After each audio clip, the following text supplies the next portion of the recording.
Matthieu 9. Jésus monta dans un bateau, traversa le lac et se rendit dans sa ville. On lui amena un paralysé couché sur un brancard. Lorsqu'il vit la foi de ces gens, Jésus dit au paralysé, « Prends courage, mon enfant, tes péchés te sont pardonnés. » Là-dessus, quelques spécialistes de la loi pensèrent en eux-mêmes, « Cet homme blasphème. » Mais Jésus connaissait leurs pensées. Il leur dit, « Pourquoi avez-vous ces mauvaises pensées en vous-mêmes? Qu'est-ce qui est le plus facile? Dire, tes péchés te sont pardonnés? Ou dire, lève-toi et marche? Eh bien, vous saurez que le Fils de l'homme a, sur la terre, le pouvoir de pardonner les péchés. » Alors, il dit au paralysé, « Je te l'ordonne, lève-toi, prends ton brancard et rentre chez toi. » Le paralysé se leva et s'en alla chez lui. En voyant cela, les foules furent saisies de frayeur et rendirent gloire à Dieu qui avait donné aux hommes un si grand pouvoir. Jésus s'en alla.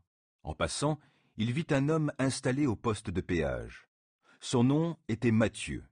Il lui dit, « Suis-moi. » Matthieu se leva et le suivit. Un jour, Jésus était à table chez Matthieu.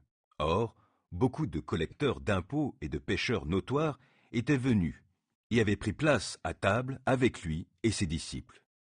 En voyant cela, les pharisiens interpellèrent ses disciples. « Comment votre maître peut-il manger de la sorte avec des collecteurs d'impôts et des pécheurs notoires ?» Mais Jésus, qui les avait entendus, leur dit, « Les bien portants n'ont pas besoin de médecins, ce sont les malades qui en ont besoin. Allez donc apprendre quel est le sens de cette parole. Ce que je veux, c'est la compassion bien plus que les sacrifices, car je ne suis pas venu appeler des justes, mais des pécheurs. » Alors les disciples de Jean vinrent trouver Jésus et lui demandèrent, « Comment se fait-il que tes disciples ne jeûnent pas, alors que nous, comme les pharisiens, nous le faisons souvent ?» Jésus leur répondit, « Comment les invités d'une noce pourraient-ils être tristes tant que le marié est avec eux? Le temps viendra où celui-ci leur sera enlevé. Alors ils jeûneront. Personne ne rapièce un vieux vêtement avec un morceau d'étoffe neuve, car la pièce rapportée arracherait une partie du vieux manteau et la déchirure serait pire qu'avant.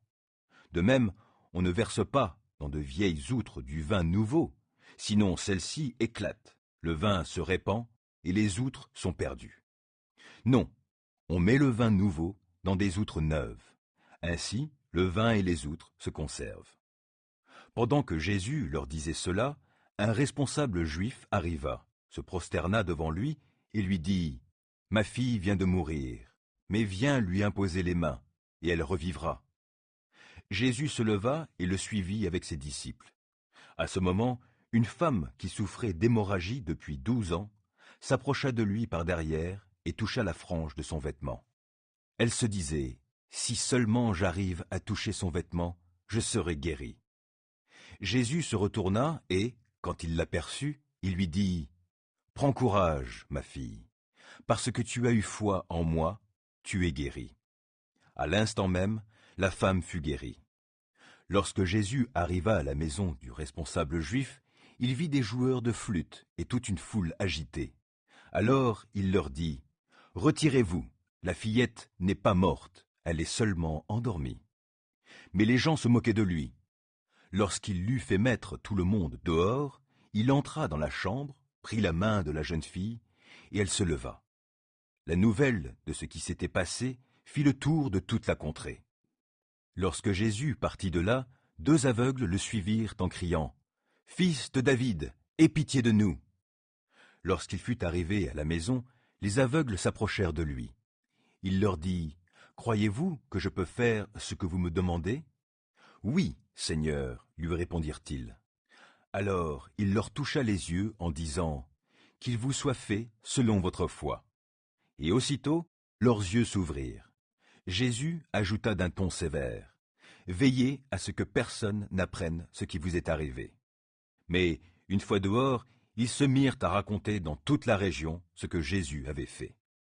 Mais alors que les 2 hommes sortaient, on amena à Jésus un homme muet qui était sous l'emprise d'un démon. Jésus chassa le démon et le muet se mit à parler. La foule était émerveillée et disait « Jamais on n'a rien vu de pareil en Israël ». Mais les pharisiens, eux, déclaraient « C'est par le pouvoir du chef des démons qu'il chasse les démons ».